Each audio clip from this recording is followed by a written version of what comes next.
Hi, I'm Alice. Welcome to my channel. I am here to make maths easier for you. This lesson is for people who are really struggling with their algebra, and it is a lesson on how to solve one-step equations. This is a full lesson, so I'll be doing a little introduction to get us started. Then I'll be showing you the main method that we'll be using. And then you can have a go at answering some questions as well. And I will be making other videos about this topic. So I'll put some other videos that might help you if this one was too hard and you weren't quite ready, and some other videos for if you found this easy and you're ready to move on. Now, you might like to get something to write with, and let's begin. Step one, relax. Now, like I said, this video is for people who find maths difficult, and a lot of people who find maths difficult tend to get quite anxious when they're doing maths, and you've got a lot of feelings that are from a lot of bad experiences you've probably had, and you've probably got a lot of things you say to yourself in your head which are negative about not liking to do it or not liking yourself when you're doing it, or you're not very good at it, whatever. You can't just make those go away by clicking your fingers, but just try and put your shoulders back. It's a new day. Alice is here to help you. And we're not going to take this too seriously. We're just going to have a go. So yeah, shoulders back, deep breath, and let's start. No letters, first of all, because a lot of people don't really like to see letters in with their numbers. I've had so many people tell me that the time when they really started to find maths difficult was when the letters appeared. What are they for? Well, hopefully if you stick with me, you'll find that the letters aren't too scary, but we'll start without them anyway. So we've got some shapes here, and these shapes stand for missing numbers. That's all. So missing numbers is something that you've probably been able to do for quite a long time. If you can't do it, don't worry, we're about to learn. So we've got our first one, we've got this yellow triangle here, and when I add 5 onto my yellow triangle, I get 8. You might be like, come on, Alice, I know the answer to this, hurry up. Or it might take you some time to work it out. Anyway, the answer is 3. How did we do that? Well, your brain might have just done it, but if that took you a little longer, maybe what you did is you thought about 5, how many more to get to 8? 6, 7, 8.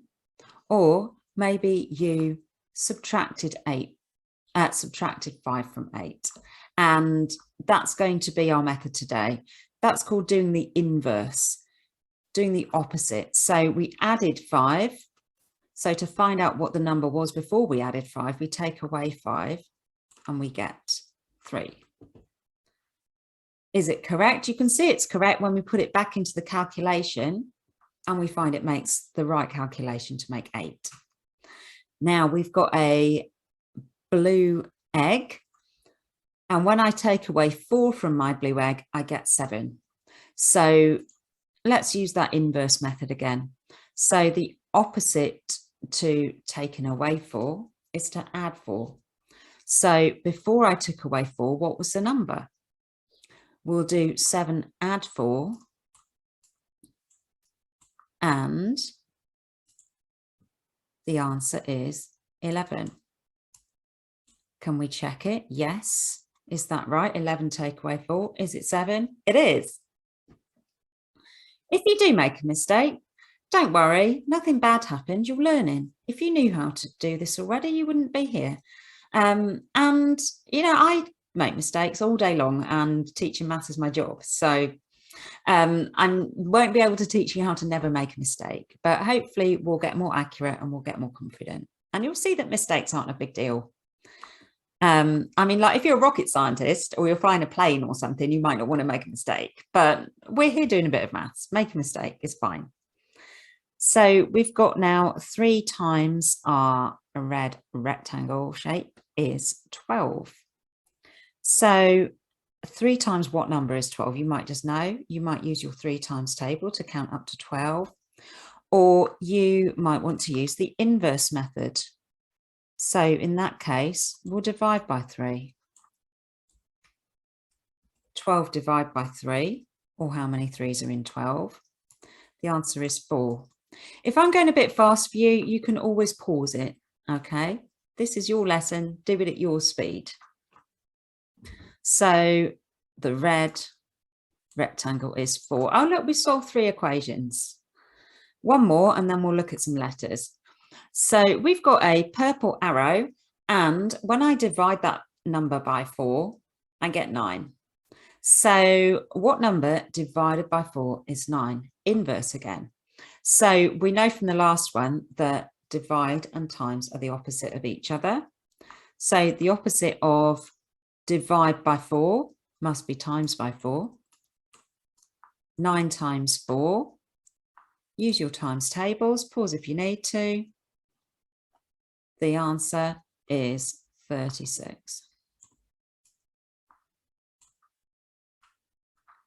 Times tables are a pretty useful thing to be able to do when you're doing algebra. So if that's something that you're finding is holding you back today, I recommend you practice those. I'll put a link in the description to a free website called Hit the Button. I think there's a small price to pay if you want to use the app, but the web version works fine. I think the only difference is on the app you can save your progress, and on the web version you can't, but it's not a big deal. So anyway, try a bit of Hit the Button if you're finding that times tables are slowing you down. And Hit the Button is quite fun too. Right, moving on. Let's do the same thing, but with some letters.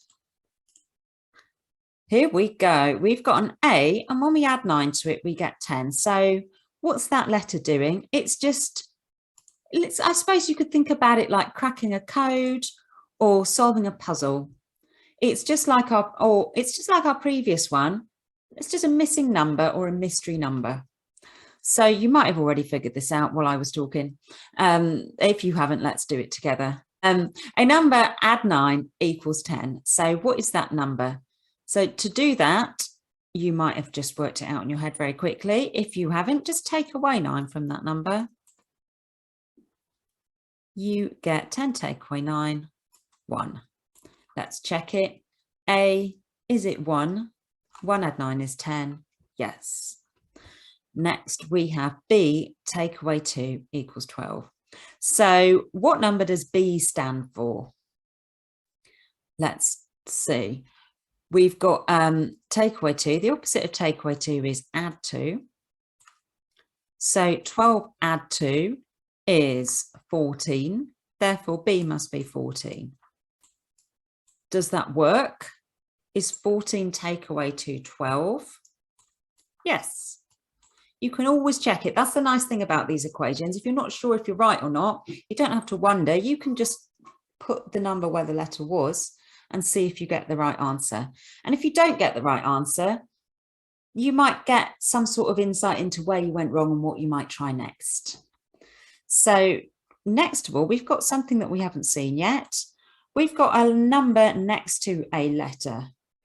So this actually means 5 times C. We don't write 5 times C because the X in algebra is used for a letter, not to mean times.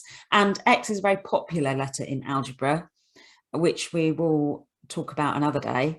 So, but anyway, we need to know for now is when you see a number next to a letter, it just means 5 times that letter or 5 of that letter. Say 5 C's or 5 times C. And so 5 times C is 20. What is C? Just the same as with our shapes, we'll just do the inverse. So the inverse of times is divide. 20 divided by 5 is, have you done it? Probably you have. 4. Remember, if it's a bit fast for you when I'm doing the calculations and you want to work it out for yourself, just pause it. If I'm being a bit slow for you, then go on a couple of seconds. Do this at your speed. Don't worry about how fast or slow I'm doing it. Do it at your speed that works for you. Next of all, we have another thing that we might not have seen before. It looks a bit like a fraction, doesn't it? We've got a D above a 3, and it is a fraction. but it also means divide. We'll have a look in another video about how division and fractions are the same, but for now you'll just have to trust me. This means d divided by 3. What is d divided by 3? It's 7. So the inverse of divide by 3 is times by 3. So we just do 7 times 3. And what's that? Have a think about that. 7 times 3. The answer is 21. So that's all of the methods that you'll need to do our little exercise that we've got coming up next. So on the next slide, I'm going to give you exactly the same sequence of questions, but with different numbers, and you can have a go at answering those. If you need to go back and have a look again at what to do, go for it. Anyway, on to your questions. Here we are. So just all the same stuff as what you've been doing, just with different numbers. Have a go at these yourself and press pause. If you forget and you need to go back and see what to do, then do that. And I will meet you back here after you unpause it to tell you the answers. Let's see the answers. So E add 4 equals 12. So we do the inverse, which is take away 4. 12 take away 4 is 8. So E is 8. F subtract 7 equals 9. Inverse of subtract 7 is add 7. 9 add 7, 16. So 16 take away 7. Is it 9? It is. Next, we have 6G equals 36. Remember, that means 6 times my mystery number G. So I do the inverse. 36 divided by 6 is 6. Remember, if those times tables are holding you back, have a look in the description and have a go at Hit the Button, which is a good times tables practice app or website. And if you don't like it, there's thousands of times tables practice apps and games out there. Just do like 5 minutes a day. You'll see the difference. Anyway, next one, we've got H divided by 8 equals 4. So we do the opposite, which is times by 8, and you get 4 times 8 is 32. If you found that quite easy, then well done you, and you're ready for the next step. If you found it difficult, then I will have a link and instructions in the description for you to try some more questions like that. Or you could watch this video again and keep practicing. You will get there, I promise you. Just do it at your pace and practice, practice. If you think you're ready to move on, then you can watch my video about harder one-step equations, where we'll look at some answers that are fractions or decimals or negative numbers. Or you might want to try two-step equations, where we'll be doing the same thing, but twice basically. So, you know, it's those where you get like, say you had like 3a, take away 4 equals 2. That's a two-step equation. So anyway, I'll see you next time for that. And I hope that made it a little bit easier for you today. See you later.